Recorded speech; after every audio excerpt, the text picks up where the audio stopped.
Yo, what is up, 24/7 Buff Fandemonium? It is an hour and 20-ish minutes away from kickoff. It's Tuesday night, and you're watching Sunday Sessions, the exclusive pregame show of the Buff Fan Base Network and 24/7 Buff Fandemonium. Usually I'm joined by my boys Scooter Magooter and Ryan Thomas of the Thomas Takes Sports podcast. We'll see if RT will hop on here in a little bit. Otherwise, you got me, and I'm going to tell you, we're going to go over all the inactives right quick. We're going to hit some quick last-minute takes.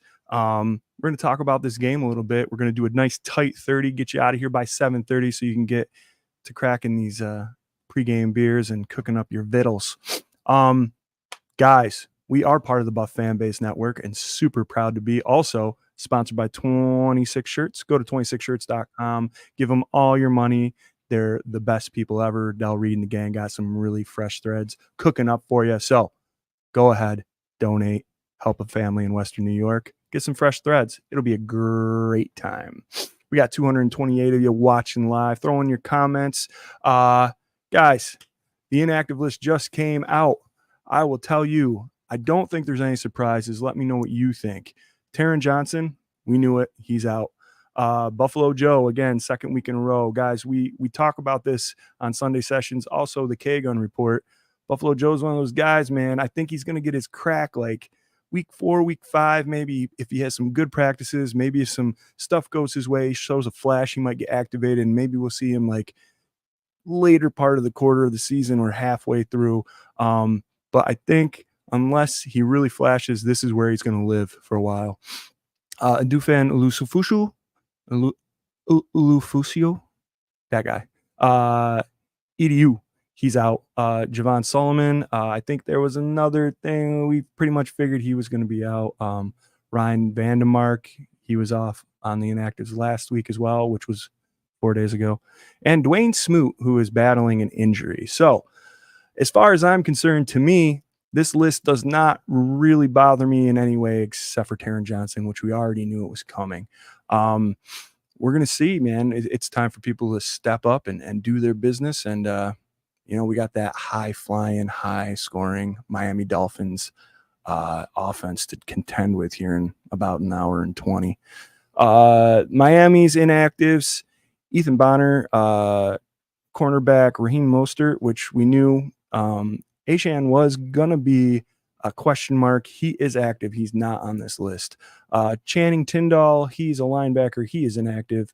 Muhammad Kamara, linebacker, inactive. Andrew Meyer, offensive lineman. And Malik Washington, wide receiver, also inactive for the Miami Dolphins. Let's see what we got in the comments here. We got our boy Adam saying, let's go. What's up, Adam? Let's go. John saying, hello, Bills fans, mount up. It's time to circle some wagons. Hell yeah. This is a big game, man. Week 2, going down a short week, a short turnaround, heading down to Miami. They say it's hot as balls down there right now. The sun hasn't set quite yet to cool it down.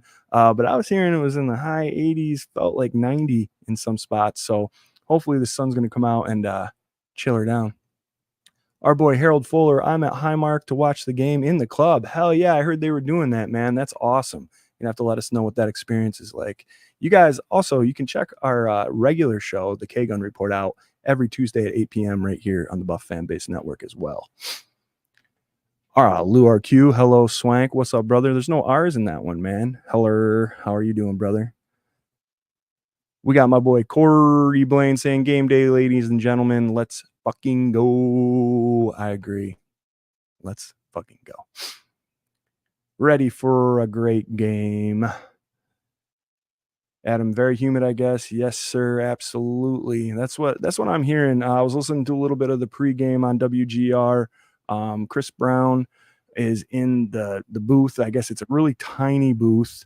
And it's so hot and ridiculously humid in there, and it's crunched in. So they got Brownie and then the producer and our boy, the big center. You know what I'm saying?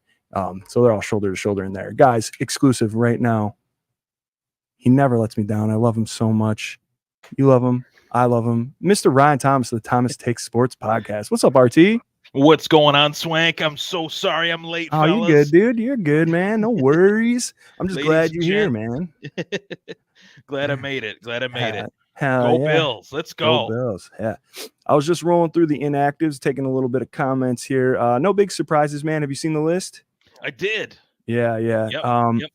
Obviously, Taron Johnson, to me, we knew he was going to be out. It's still a huge bummer. But what do you think? Did you like what they did to fill that gap last week? Honestly, I think that was the biggest moment of the game that closed the show was Jamarcus Ingram and Yeah. his big play. And Yeah. honestly, goes to show you, we talk about it all the time. Sean McDermott's got that right mix of when to use certain players, and that's what made a guy like Taron Johnson the household name that he is in the first place with Yes. that nickel role. So, guys need to step up, and it's even cooler to have 3 UB guys on this team that can play football really well at the highest level. So I'm all about next man up, whether it's Dorian Williams, whether it's Jamarcus Ingram, whether it's whoever it may be. Yeah. Next man up. You got Cam to Lewis. perform at the highest level. Cam Lewis, right? Got to perform. Absolutely. Yeah. And I think they did show out. And Ingram is a guy that people have been high on for a couple of years now. Right. Flashes in training camp, a darling. Everybody chomping at the bit for him to get his opportunity. Guess what? He's got it. So, yeah, big play to end the game last week. It's so weird to say that. 4 days, dude. Like 4 days ago. Way back last week. And then next week is on Monday. I know. Now it's Monday, but next Monday. It's a long week, man. Yeah. It's kind of nice.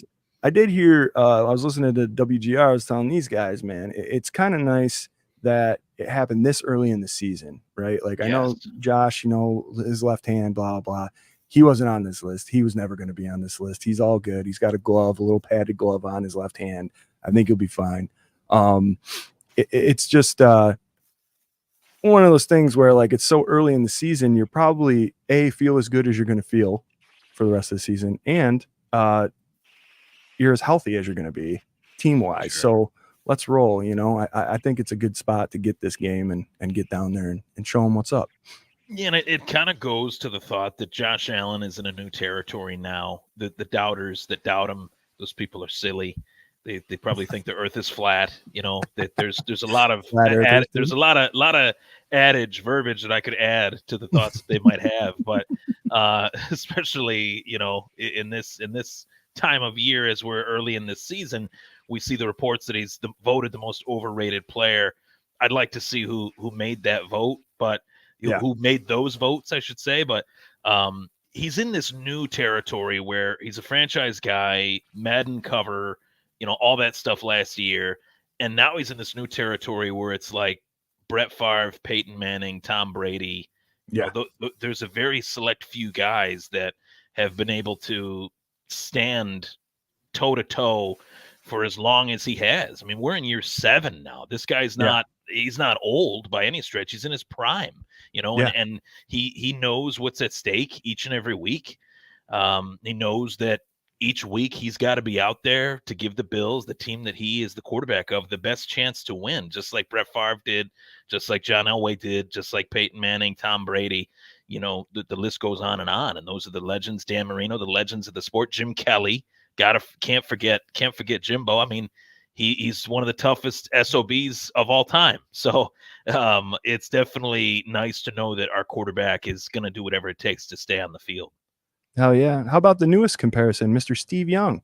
Joining the history book with Mr. Steve Young here for the most the most games with 2 rushing, 2 passing at least. 2 rushing, 2 passing, 4 career games, which I think that's pretty incredible. And that's another legend of the game. He was an innovator. I think he was before his time, to be quite honest with you. So now that there's guys that he is in the crosshairs of historically, I think when it's all said and done, he's going to have every record for a quarterback that the Bills have currently. He's got a lot of them already, and that's due to him being ready, willing, and able to be out there each and every week.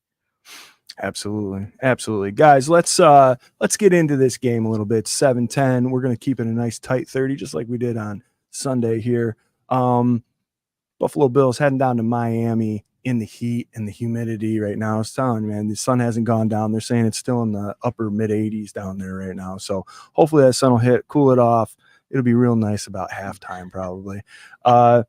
RT, man, I love both sides of the ball. I could talk about the Bills as a whole unit for the next 3 hours, but since we only have about 7.5 minutes right now to focus on one side and then 7.5 on the other, let's roll with the offense, man. Did you like what you saw on Sunday? How does it translate to today? And what's it look like? Honestly, the first half of the game had its frustrations, but I think a lot of that had to do with a very generous gift of a call from the refs to the Arizona Cardinals that put Yeah. a touchdown on the board that should have never been. I'll start off with that. Secondly, the Josh Allen fumble. The Bills were driving, they were moving the football. Josh Allen, ball falls out of his hand. He bumps into somebody. The pocket collapsed around him. Those things happen all the time, every week. We just see it in that moment. And I actually can't remember a time where that's actually happened to Josh Allen previously in that kind of capacity. So they might have fumbled a ball on a running play, might have thrown a few interceptions here and there, but I can't remember a time where he fumbled and quite like that. But their offense, I thought, really found their footing within James Cook. I think James Cook gave that offense a little bit of oxygen, a little bit of momentum, a little bit of confidence that it was lacking heading into the second half. Second half, it's 17-10. We know we get the ball back, which was huge. Arizona Cardinals' first mistake they made was deferring the coin toss, which gave the Bills the ball at halftime. And Josh Allen did Josh Allen things too, don't get me wrong, but I think James Cook definitely was a huge catalyst that is kind of falling under the hurdles and maybe even the play that Keon Coleman made as well. I mean, so many Bills Mafia members that I love near and dear. They're always near and dear to my heart, but they're writing this kid off, and it's way too soon to do that. Post Xavier Worthy's hype week 1 that he had, which was great for him, good for him, but let's not knock Keon Coleman for the talents that he has. Very different player from Xavier Worthy, but that doesn't make him worse. Doesn't make him that much better. They're both two very young wideouts in this league playing with two very good quarterbacks. So I expect more in this game to be a showcase of Keon Coleman, Dalton Kincaid, Dawson Knox, as well as Curtis Samuel. You're going to see a wide array of options because 9 wide receivers or pass catchers caught passes from Josh Allen last week. I think the number could be even higher in this game tonight. I love it, RT. You're making me want to run through this brick wall right here I got on the side of me, man. I agree. Let's start with the James Cook side of things, man. I think James came out and did his job. 71 yards rushing, right? Aside from the passes that he caught and everything, 3 for 32 yards, over 100 yards total for the game.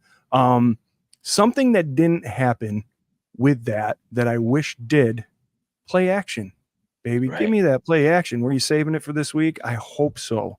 I hope that you were saving all that play action because they're deadly scared of Jimbo running it right down their throat, which he's done a pretty good job at the last couple meetings that they've had. So yeah, absolutely. I think you see more James Cook. I think you see more play action of James Cook. And I think that also leads to exactly what you were alluding to, more opportunities for guys like my boy Dalton Kincaid that stayed a little quiet because they were scared of him last weekend. Shakir, the rubber man, getting some more balls thrown his way. Keon Coleman was your leading. Hips don't lie. Those hips don't lie, Swank. Shakir, buddy. That never gets old. never, dude. Yeah, I mean, Keon Coleman was your leading receiver with yards last week. And I know people, they want 150 yards, 3 touchdowns, first game. Let's go. Keon Coleman is better than Xavier Worthy. I don't care about him being better or worse than Worthy. He's the guy we needed. That catch was clutch. He went up and got it, and that's exactly what we needed. And that's what we're going to need in this game too from him. So whenever his number's called, let's go, man.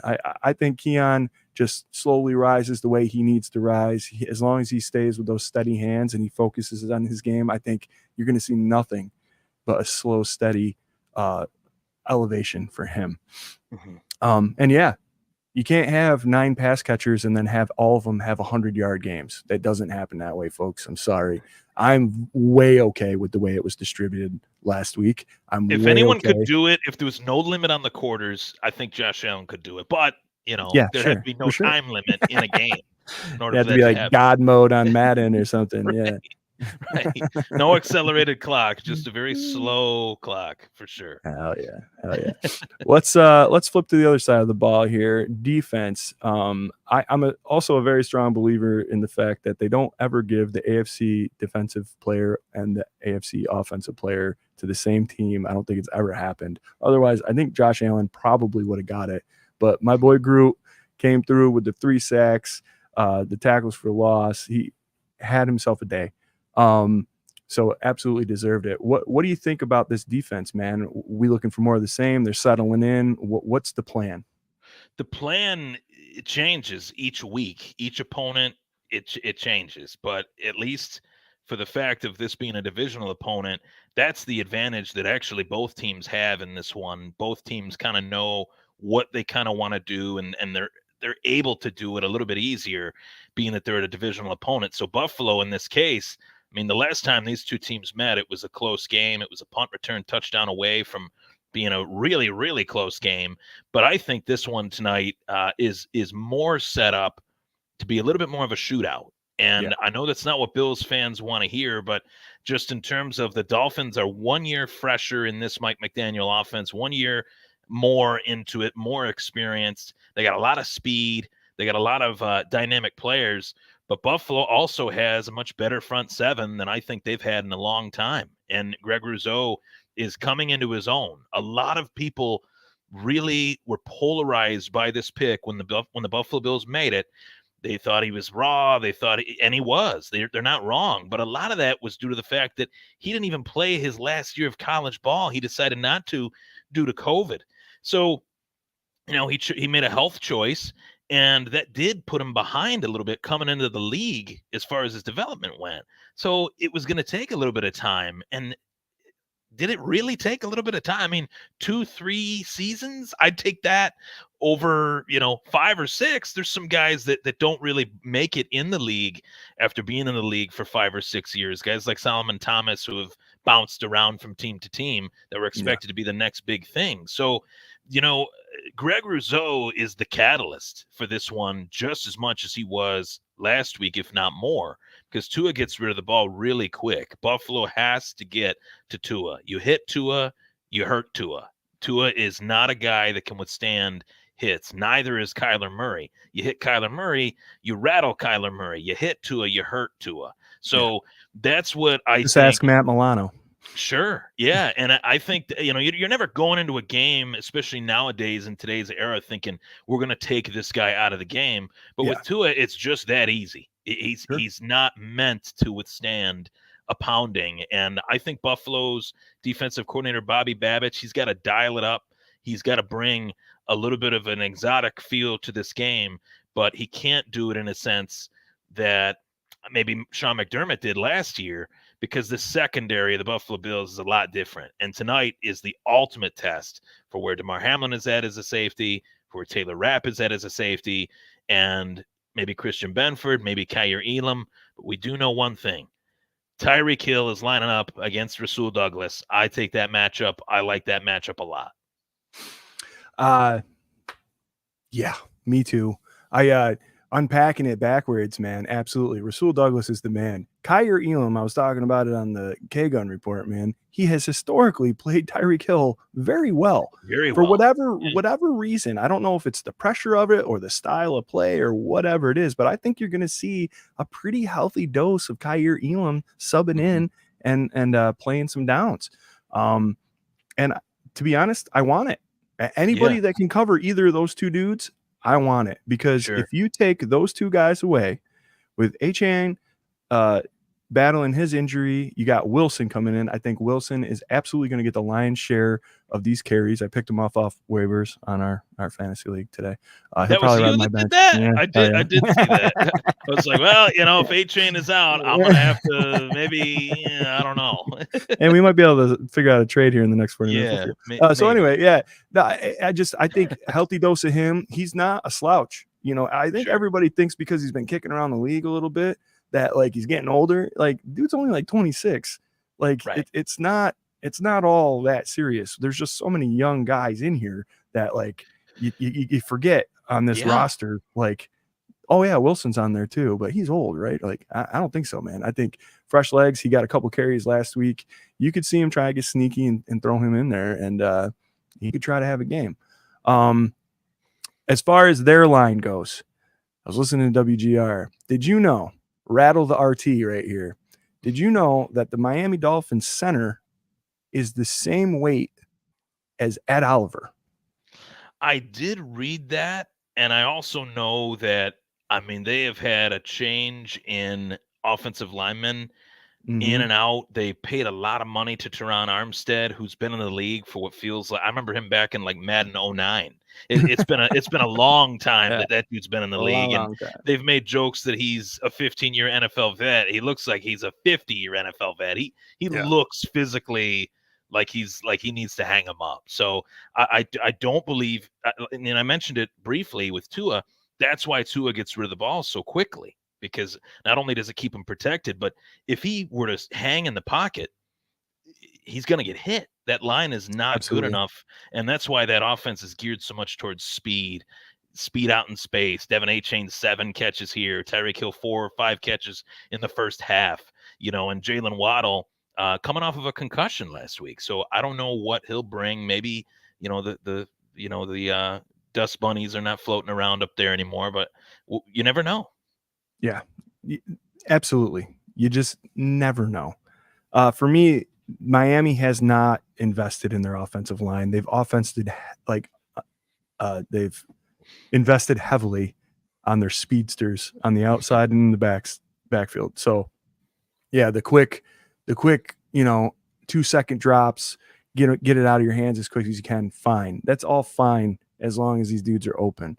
I'd say our DTs didn't get their name called very often this last week. Daquan had a nice swatted pass. Other than that, you didn't hear Eddie's name called once. And I think that he's a guy that's ready to eat. And I think if you can push the center of that line right back into his lap, that's going to give maybe not Groot, because I think Groot's getting double teamed all night, but maybe, crazy enough, Von Miller on the other side is going to be single team. Maybe Epinesa, a fast, quick little rabbit of a guy, is going to be single teamed on the other side. You might see a lot happening because they don't know what to do with Groot. And if you can get some pressure up the middle, you'll take away the run game. You get Tua rattled. Here we go. I think to me, that's the formula that I want to see from this defense. If they're able to accomplish that, it won't be a shootout. That's the way I look at it. That's their best way to not only winning the game, but to achieving a blowout. And let's be honest. It's not lost on me, the narrative heading into this game. Miami, rightfully so, has said that they are not the beast of the East until they take down the beast of the East. I respect Miami actually for that, tip of the cap. That was, pretty courteous. But when it's all said and done, it's Bills and Dolphins. And there was a report out there that only 44% of Bills Mafia were in the stands in Miami. I tend to think that those statistics are a little flawed. I would venture to guess maybe 64, 74%, and nobody in the nosebleeds in Miami. That's for sure. Isn't it crazy? It's just so crazy because Miami is not a bad team as much as I want them to be a bad team. But they're a good team. They're a good team. Yeah. So how are they not filling a stadium at this point? What is happening? Like, they didn't fill it when they were bad, and now they're good and they still don't fill it. Like, can you ever imagine that happening here? I could not ever imagine. When it was bad, it was filled. When it was bad, and I was going to games during the playoff drought with my cousin Doug and my cousin Rob, I was like afraid for my life. It was so busy. Like, literally, I was afraid I'd get knocked over as a 9 or 10-year-old and I'd get trampled to death because there was so many people in those little atriums in between the sections. That was before they remodeled it. You would have been a permanent part of the stadium, though. At least that would have been pretty cool. I would have been stepped into the concrete, so to speak. Yeah, that it was scary. But I wouldn't have that problem in Miami. I wouldn't have that worry in Miami. No, you could stretch out, man. Put your spread out, couple seats wide. You'd be fine. You could go to a Miami Dolphins game as if you're going to a baseball game. You buy your ticket, you sit in your seat for 2 innings, and then you move around the rest of the game. You could do that in Miami. That's the only NFL stadium I think you could do that in, and that says a lot. Real quick before we get to our score predictions and an X Factor here, we got some talk about Poyer in the comments. My boy, Uncle Jamie here says, with all due respect, burn Poyer right from the start. Marianne says, Poyer knows everything, not good. I want to get your take on it because for me, I'm not so worried about Poyer giving the playbook. It's a different defensive coordinator. There's still a similar scheme and all that stuff, but I'm not so worried about Poyer leaking the whole offense or defense to Miami as much as we have Mike White, so we know their offensive game plan then. I think everybody knows who everybody has. To me, that's not as big of a worry. Right. With Uncle James' comment about burning Poyer, I think there is space to be had there. I love Jordan Poyer to death, but we all know where he's at in his career. We all know where he was the last season that he was here. I really think Kincaid and Knox can get something going, and you might want to snuff that candle out real quick right off the get, because if you let Jordan Poyer make a play on you, that momentum's going to start to tip one way that you don't want it to tip. What do you think about that? Well, the Bills have such a unique advantage in every single matchup that they play. And it's not just Josh Allen. It's not James Cook. It's Dalton Kincaid and Dawson Knox. I tend to think that Dawson Knox is far better a player than what we have seen. And it's because of the fact that he was playing on an offense with Diggs. He got hurt. Then they draft Dalton Kincaid. So there was a little bit of moving and shaking that kind of, changed his role a little bit. But I tend to think that it's extremely tough for two defenses, whether it's Buffalo's defense covering Aaron Hernandez and Rob Gronkowski for those years, or Miami's defense covering Dalton Kincaid, who is arguably more athletic than even a Travis Kelce, especially now, or even a George Kittle, even now as well. So Dawson Knox is like the afterthought in this offense, where I think Josh Allen wants to just be methodical and he doesn't want to have to do too much and take some hits because he's got this glove on his hand and he just wants to play a methodical West Coast offense. Those are the guys that you get the ball to. And that's what'll really hurt Miami's defense. That's what's going to wear down any defense that Buffalo plays against this year. So that's just my take on a different level that Buffalo's offense has. And to Jordan Poyer, we all love him. We all respect the time that he put in here, but he's not the player that he was last year. He's not the player that he was the year before that. It's just the law of age, especially in the National Football League. It's just what it is. NFL, they say it stands for not for long. In Jordan Poyer's case, he's been around a long time. He's had a great career. So I think Buffalo's going to do what they got to do. They're not going to be worrying about Jordan Poyer. Jordan Poyer is not going to be worrying about Buffalo in the sense of trying to make an example. This is a football game, us versus them, Dolphins, Bills, Dolphins, and we're just going to let it fly. It's a heavyweight title fight, two really good offenses, two very savvy coaches in their own way, and may the best team win. And I think that's the Buffalo Bills. Ooh. Well said, RT. Well said. Look, we're at 7:29. I'm trying to keep it a tight 30, so let's roll through these. I need a quick X factor and a score prediction, and we're out. What do you got, buddy? Quick X factor. I'm bringing out the dry erase board once again. Let James Cook. Yes. I almost forgot about the erase board. It's so good, dude. It's so good. That's going to be a staple of the show from here on out. Let James Cook do his thing. The guy's shifty. He can shake and bake. He's got what it takes, and I'm excited to see Buffalo utilize him, I think, early and often in this game. Fantasy owners will be happy with tonight's effort from James Cook. I love it. my X factor tonight. I'm going on the defensive side of the ball. I already wore the jersey. I already sang his praises. Eddie-O getting all that pressure right up inside. You're going to see him really make a name for this season, for this version of Ed Oliver tonight. And I think it's going to be fun to watch. I think you're going to see him get to the quarterback once and pressure him 3 times at least. So let's go. What do you got for a score prediction there, RT? I mentioned it'll be a shootout. I tend to believe that it will be. I think Buffalo is going to win this one, though, 34-30. I think that they're going to get that 34 spot once again, another week. Josh Allen reviving this offense in the second half. It's going to be tight from the first half to the second. It's going to be tight throughout, but I think Buffalo will hold on to their lead and win this game. I like it. I'm tending to go more towards a little bit of a closer to a not quite a blowout, but a hearty win. Hardy. And I like and that actually, word, yeah. Corey they and I. remember that, right? They remember Hardy. Hardy, I remember Hardy. Right here, Corey Blaine. He has my exact score, 34-17. I bumped it up a field goal from the K gun. So, but I'm keeping them right there. I think we got their number. We've had their number. I was at the game that they played the first game in Buffalo last year. I remember the crazy that. Stephon Diggs wiggle out and the score and all that. I think early on the Bills absolutely have them. I think it takes a little bit of the season going and getting along for the Dolphins to really dial in on what they want to do with the Bills. So let's go 34-17. Corey and I got that right there for you. Uncle James says rattle to his cage. He'll struggle. Lisa says, sorry, I'm late. Had to make dinner. No worries. We're done now though. You can catch it. You can just rewind as soon as I end it and you'll be fine, Lisa. And we love you. Thank you so much for hanging out.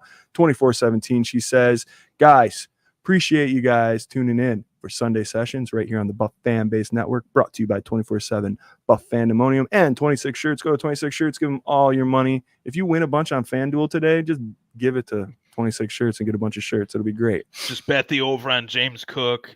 Take it to 26shirts.com. You'll be A-okay. Oh yeah.